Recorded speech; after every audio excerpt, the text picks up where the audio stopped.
then what happened? Sell out. Infiltrate. Guy that infiltrate, sell out the whole stuff.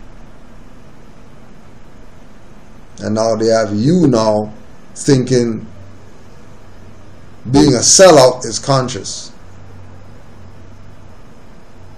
Being a snitch is conscious. Can't deal with the embarrassment of the ass whooping on the playground. Right? You do some stupid stuff on the playground, you got your ass whooped. Moms came out, whooped you. Then you're still talking about I hate you and stuff like that. You whoop your ass again. Because who don't hear must feel. And trust me, I know y'all are feeling. Just because he did the complaint, I know that you're feeling. I know that we're damaging you right now. I know that we're damaging you. Because after all those videos that we put up, the one when we kick your ass on at her and show your folly and your Benz in your Nazi sled, well, you're for the people where you got Benz and you can't even freaking get out of some ticket for some highwayman, all this kill Cracker stuff and all that stuff you guys talking. Cracker came up, filmed you. Didn't do nothing. Didn't do nothing. Just sat there like a good nigger. Just like how you're supposed to. No nationality, no status.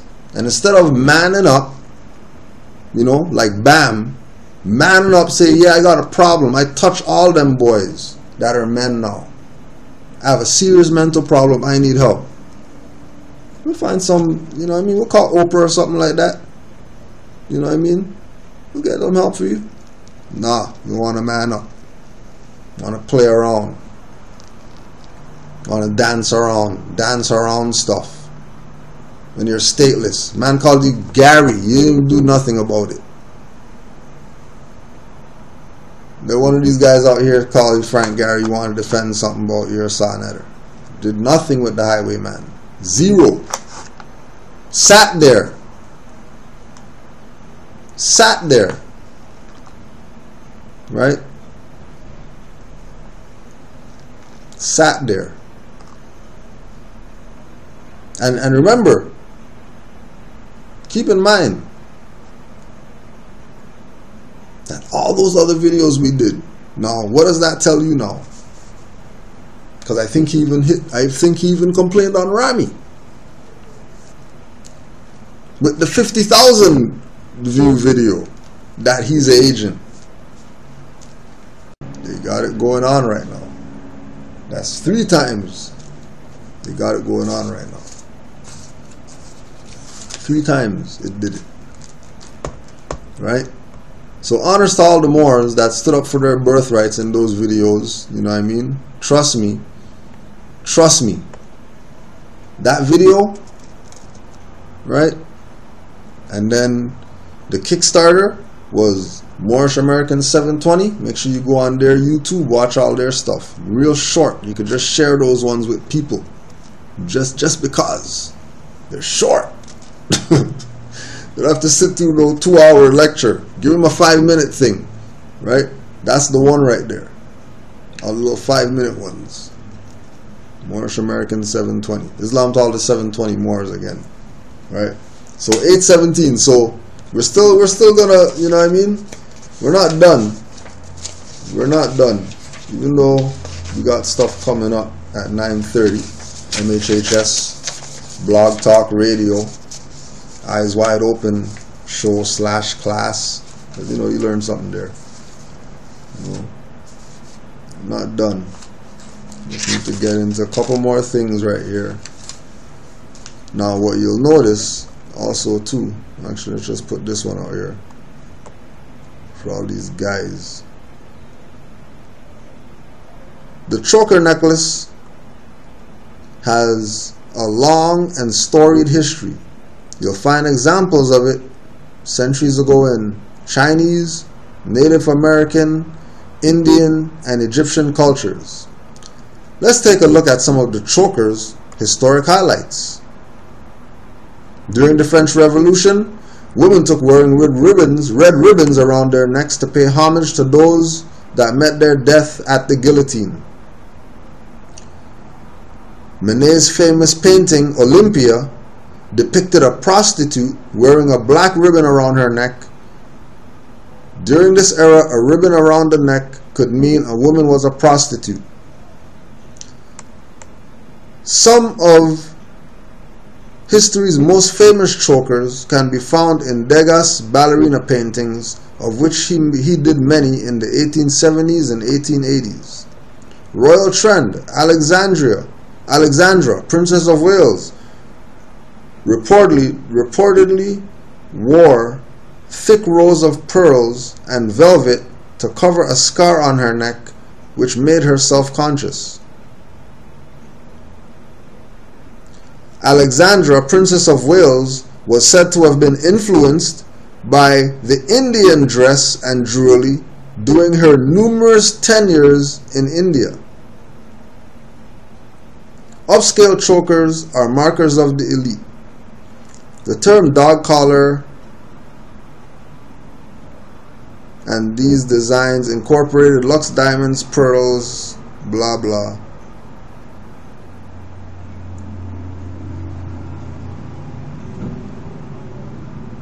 Too many breeds of Goths to list, but a pentagram choker was a favorite for Wiccans, while you find most Goths wearing spike collar, silver ball and chain collar, blah blah.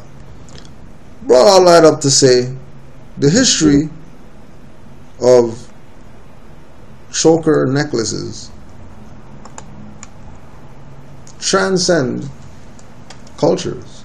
I mean, Chinese culture, Native American culture, Egyptian culture, Indian culture,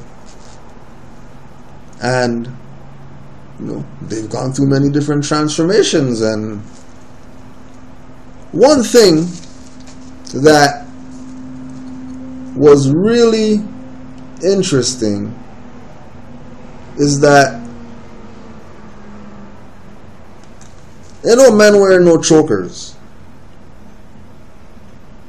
So you have this, it's supposed to be a man, right?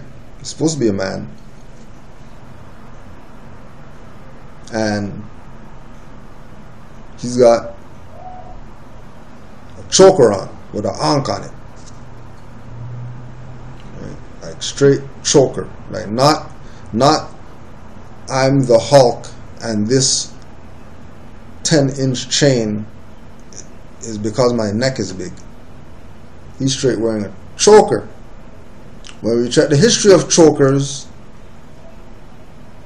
that's feminine. Talk about the feminization of the conscious community. Let's look at all these guys who say that they're into their Egypt, whatever like that, who wear makeup openly on the street. Like everything's alright because they're practicing their ancient culture, so we're gonna wear eyeliner and chokers and claim to be conscious, and then worrying about people who are pedophiles or whatever, but they're wearing chokers and stuff like that, and want to know what's wrong with our people. When you don't have a nationality, your mind goes the other direction. That's why they coined the term dumb down.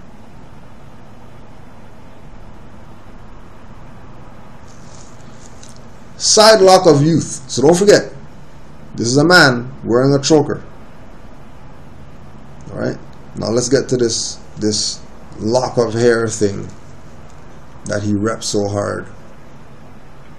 Making claims that's ancient stuff and everything. Alright. So what was it really? Like really, what was this concept of this one lock?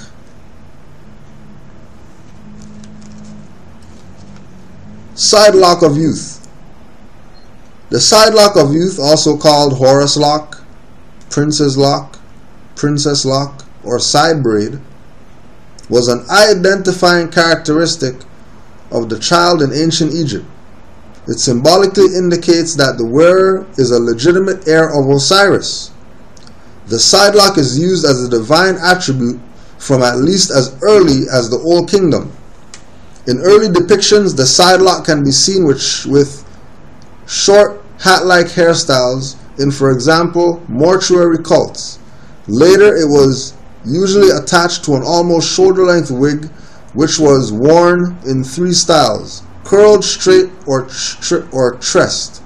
Based on the connection between side locks and children, Egyptologists coined the term side lock of youth. They are worn by both mortal and divine children.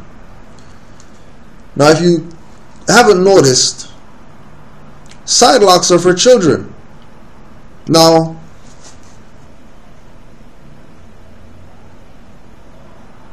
we can look at this 2 ways, right? We could look at this as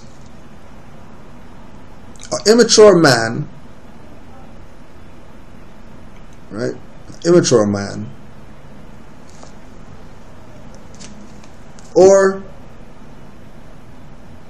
we could look at it as he has no status and he's a minor. Hence, he has a side lock for youth. There's no adult side locks, just in case anybody was thinking, you know, well, if there's youth ones, then no, there's no adult ones. This is strictly for youth. So this minority, EffeminAhmose, claims that he's ancient Egypt, heir of Osiris, but you have a side lock, which means that's for youth. So let's school the young man. Let's school the grown-ups who want to be youth, right? And there's to prove you as a youth.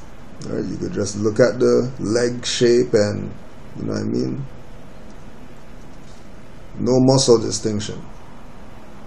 Just baby fat. Look at the stomach, around the stomach, so you know that it's youth. Right? Just to show you, just so he doesn't try to pull some stuff on you. Just putting it out there from now that the child lock represents youth.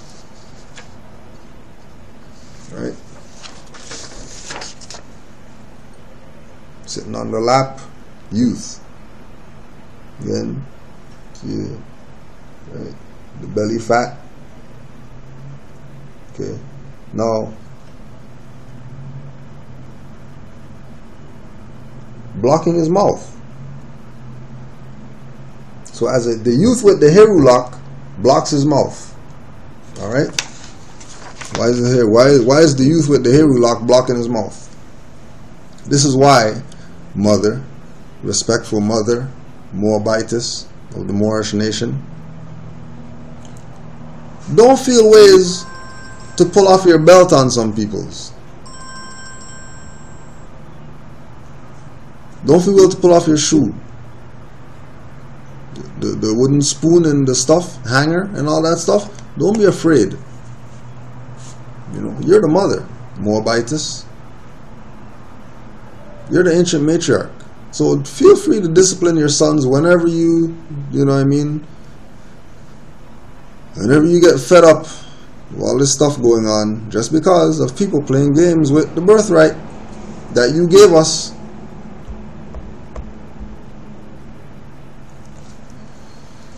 The old maxim, a child should be seen, not heard. That's for EffeminAhmose with his side lock for youth. So since you're a little youth man, I don't care how old you are, you're a youth man. Because you're a minor. Because I guarantee if we go in your pockets, you're going to be just like Frank and Gary. You didn't even go and get the fake name change. You're just EffeminAhmose on goddamn stuff. Can't show anything to prove that that's who you are. So a child should be seen, not heard.